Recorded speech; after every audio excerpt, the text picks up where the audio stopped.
प्यारे बच्चों, आज हम क्लास थर्ड की ईवीएस की बुक के 8th चैप्टर को रीड करेंगे। चैप्टर का नाम है जल ही जीवन का आधार।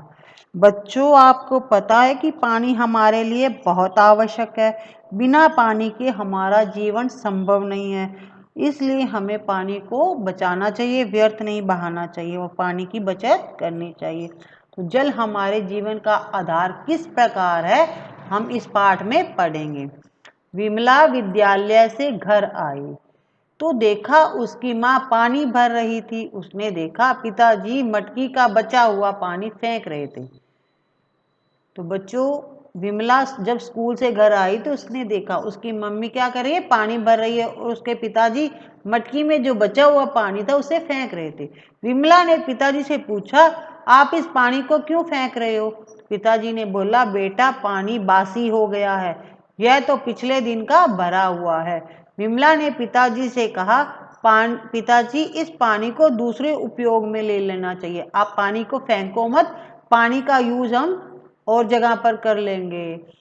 आज हमारे गुरुजी ने कक्षा में बताया कि हमें पानी की बचत करनी चाहिए। पानी बहुत सीमित मात्रा में है। सीमित मात्रा का अर्थ है बच्चों बहुत कम मात्रा में है। तो गुरुजी ने हमें कविता भी सुनाई है। पानी बहुत ही काम का, प्यासा जाने मोल, सोच समझ कर खर्च कर, पानी है अनमोल। इन पंक्तियों का अर्थ है बच्चों कि पानी हमारे लिए बहुत ही जरूरी है। तो जो आदमी प्यासा होता है उसे पानी का मोल पता होता है, मूल्य पता होता है। क्योंकि जब आदमी को प्यास लगती है तो उसे पानी नहीं मिलता तो वो मरने वाला हो जाता है। तो उसकी कीमत वो ही जान सकता है। जिसको मिलता है उसको कीमत नहीं पता होती है, जिसको नहीं मिलता उसको उसकी कीमत पता होती है। इसलिए हमें पानी को सोच समझकर काम में लेना चाहिए, व्यर्थ नहीं गंवाना चाहिए। पानी हमारे लिए बहुत ही अनमोल है। अनमोल का अर्थ होता है बच्चों जिसकी कोई कीमत नहीं होती है।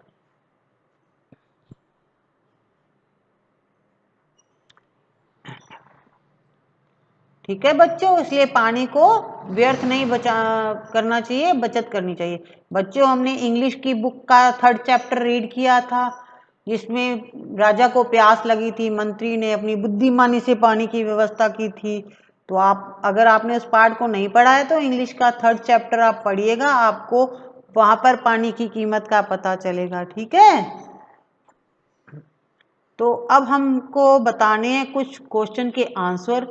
बच्चों, मैं यहाँ पर आपको थोड़ा थोड़ा बोलकर बता दूंगी, तो नेक्स्ट वीडियो में हम इसके आंसर आपको लिखकर बताएंगे। ठीक है, यदि आपके घर में 2 दिन तक पानी नहीं आता है तो क्या हो जाएगा, आप बताइए।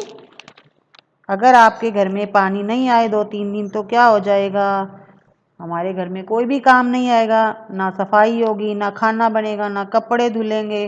ठीक है, और हम प्यास से व्याकुल हो जाएंगे।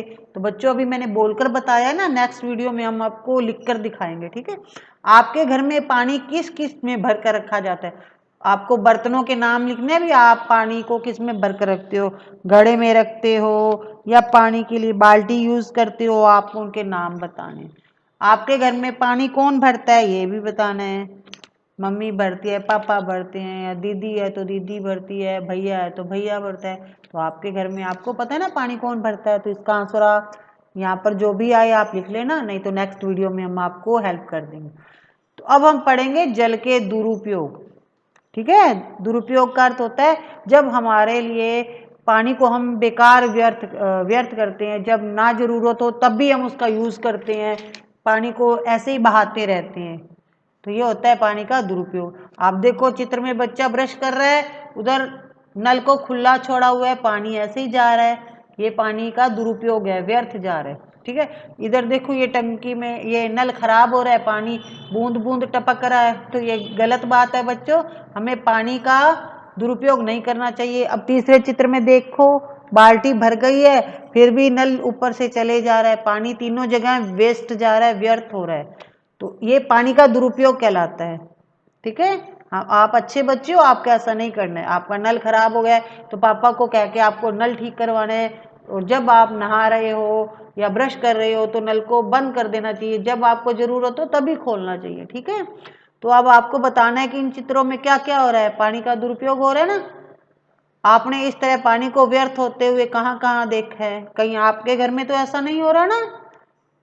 हाँ, नहीं होना चाहिए बच्चों। बहुत अच्छी बात है अगर आप नल को बंद करते हो और जब जरूरत हो तभी पानी का इस्तेमाल करते हो।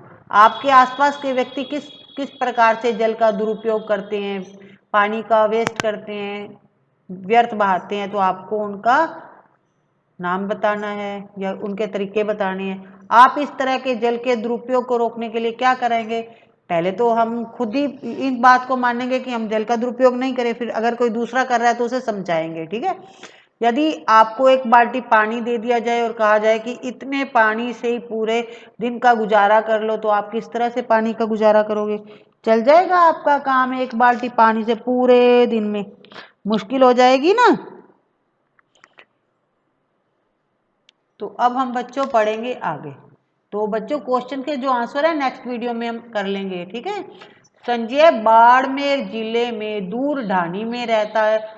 उसे नहाने के लिए प्रतिदिन आधी बाल्टी पानी मिलता है। वह पानी से नीम के पेड़ के पास में बैठकर नहाता है।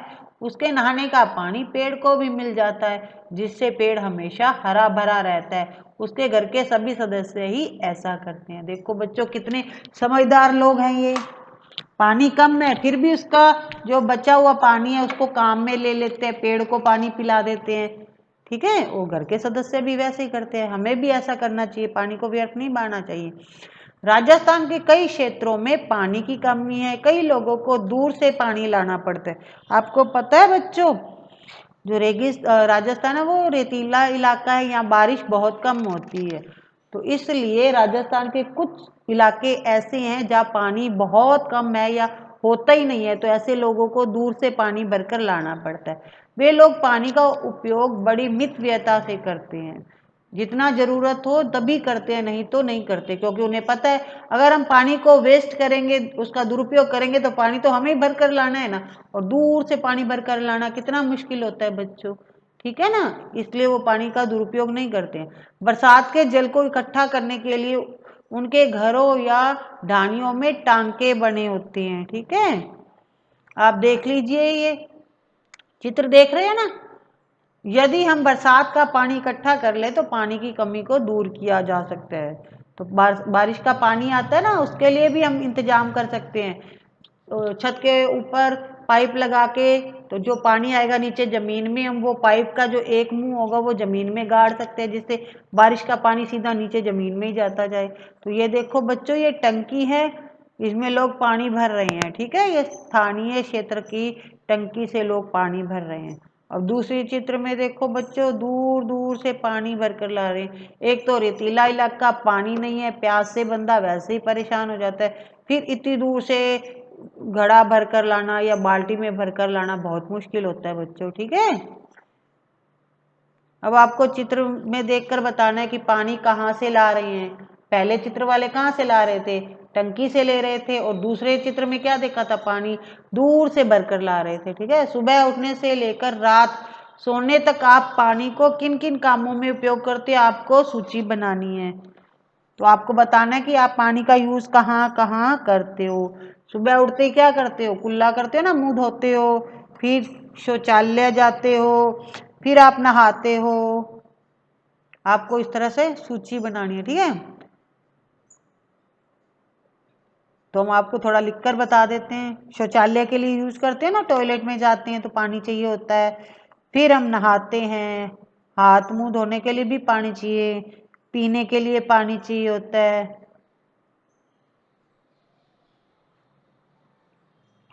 हाथ मुंह धोना, पीने के लिए पानी चाहिए होता है, कपड़े धोना, सफाई करना।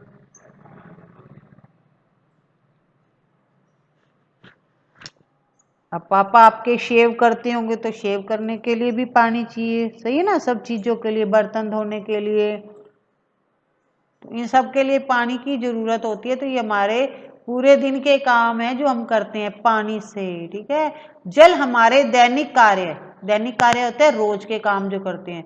आप रोज नहाते हो, धोने का काम जैसे बर्तन धोना, सफाई करना, कपड़े धोना, पीने के लिए, खाना बनाने के तो काम आता ही है। इसके अलावा भोजन को पचाने, शरीर से उत्सर्जित पदार्थ निकालने में भी मदद करता है। वह शरीर के तापमान को नियंत्रित करने का काम भी करता है, अतः हमें भरपूर पानी पीना चाहिए। बच्चों, डॉक्टर हमेशा कहते हैं कि दिन में 8-10 गिलास पानी पीना ही चाहिए हमें, जिससे हमारे जो शरीर की अंदर की गंदगी है वो निकल जाए। नहाने से तो हमारे शरीर की बाहर की गंदगी उतरती है, लेकिन जब हम पानी को पीते हैं तो हमारे शरीर के अंदर भी गंदगी होती है बच्चों, वो भी पानी पीने से बाहर निकलती है, और जो हमारे शरीर का टेम्परेचर है, तापमान है, वो नियंत्रण में रहता है। इसलिए हमें जितना ज़्यादा हो सके पानी पीना चाहिए। अभी तक हमने पानी के उपयोग को समझा है।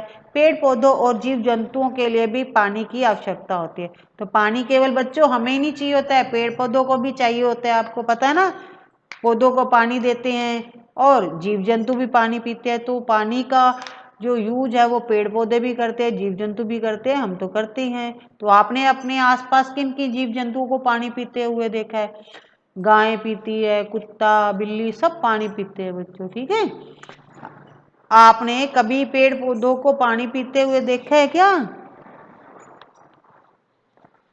तो बच्चों, पेड़ पौधों को भी पानी देना होता है। सिंचाई करते हैं ना, हम कोई पौधा लगाते हैं तो उस पर डेली पानी देते हैं, डेली पानी देते हैं बच्चों। अब आपको ये बताना है कि आपके क्षेत्र में जहां आप रहते हैं वहां बरसात के जल का संग्रहण कैसे किया जाता है, बरसात के पानी को कैसे इकट्ठा किया जाता है।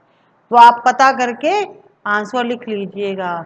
आपके विद्यालय में, स्कूल में पानी को इकट्ठा कैसे किया जाता है, तो आप स्कूल में अपने टीचर से पूछ सकते हैं, ठीक है बच्चों। ये बारिश के जल का संग्रहण, बारिश के जल को कैसे इकट्ठा किया जा सकता है, आप इसका चित्र में देख सकते हो। छत के ऊपर क्या लगते हैं, पाइप लगा देते हैं, ठीक है, और उसका एक कनेक्शन जमीन के नीचे रख देते हैं, जिससे बारिश का पानी नीचे चला जाए, ठीक है, और नीचे जमीन में इकट्ठा होता रहे। जब हमें जरूरत होगी तो हम इसका इस्तेमाल कर लेंगे। तो ये चित्र है बच्चों, ठीक है। अब जल का जो उपयोग है वो किन किन कामों में किया जाता है, तो आप चित्र में देखिए बच्चों कि ये लोग क्या क्या काम कर रहे हैं। ये जो भी काम कर रहे हैं सब पानी से हो रहे हैं, ठीक है।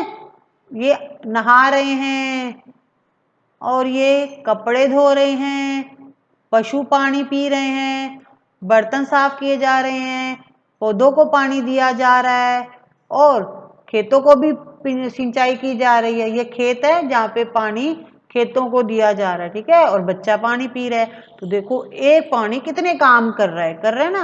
अगर हमें पानी नहीं मिलेगा तो ये सारे काम रुक जाएंगे, हम जीवित ही नहीं बचेंगे पानी के बगैर तो बच्चों, ठीक है। तो इसलिए हमें पानी का उपयोग सोच समझ कर करना चाहिए। अब आपको बताना कि पेड़ पौधे पानी की आवश्यकता को कैसे पूरा कर लेते हैं, तो आपको इसका आंसर बताना है, जो कि हम आपको नेक्स्ट वीडियो में बताएंगे। आपने आसपास के लोगों को पेड़ पौधों को पानी देते हुए देखा होगा, देखा है? आपके घर में पेड़ पौधे हैं, आपने पौधे लगा रखे हैं, तो आप खुद भी देते होंगे पानी। तो आपने यह भी देखा होगा कि किसान अपनी फसल को पानी से सींचते हैं, किसान भी खेतों में अपनी फसल को पानी पिलाते हैं, ठीक है। यह भी आपको पता होगा कि बरसात नहीं आने पर फसलें सूख जाती हैं, अतः पेड़ पौधों को भी पानी की जरूरत होती है। वे अपने लिए पानी जमीन के अंदर जड़ों द्वारा सोखते हैं। तो बच्चों, जैसा कि आपको बताया ना, बारिश का पानी जमीन के अंदर इकट्ठा हो जाता है। तो कभी कभी क्या होता है, बारिश नहीं होती तो फसल अपनी, पेड़ पौधे अपनी पानी की जरूरत को कैसे पूरा करते हैं, पेड़ पौधों की जो जड़ें होती है वो जमीन में होती है, तो जमीन के अंदर जो जो पानी होता है वो खींच लेते हैं, ठीक है। तो जंतुओं को भी पानी की आवश्यकता होती है। हमने देखा था ना ऊपर, गायें पानी पी रही थी, तो सभी इसी तरह से सभी जीव पानी पीते हैं। सभी जंतुओं को अलग अलग मात्रा में पानी की आवश्यकता होती है, ठीक है। कोई ज्यादा पीता है, कोई कम पीता है। अब क्यों कम पानी पीता ऊंट, अब हमें बताना है आपको। ऊंट के बारे में पता है? ऊंट तो हमारे रेगिस्तान का जहाज कहलाता है। आप राजस्थान में रहते हैं तो आपको ये बात तो जरूर पता होगी कि ऊंट को रेगिस्तान का जहाज कहते हैं। अब वो पानी बहुत कम पीता है, क्यों पीता है अब हम पढ़ लेते हैं। एक बार पर्याप्त मात्रा में पानी पीने के बाद बहुत दिनों तक ऊंट को जल की आवश्यकता नहीं पड़ती है। तो बच्चों, ऊंट एक बार बहुत सारा पानी पी लेता है, जिसके कारण उसे कई दिनों तक पानी की जरूरत नहीं होती है। इसकी खाल मोटी होती है तथा इसे पसीना कम आता है।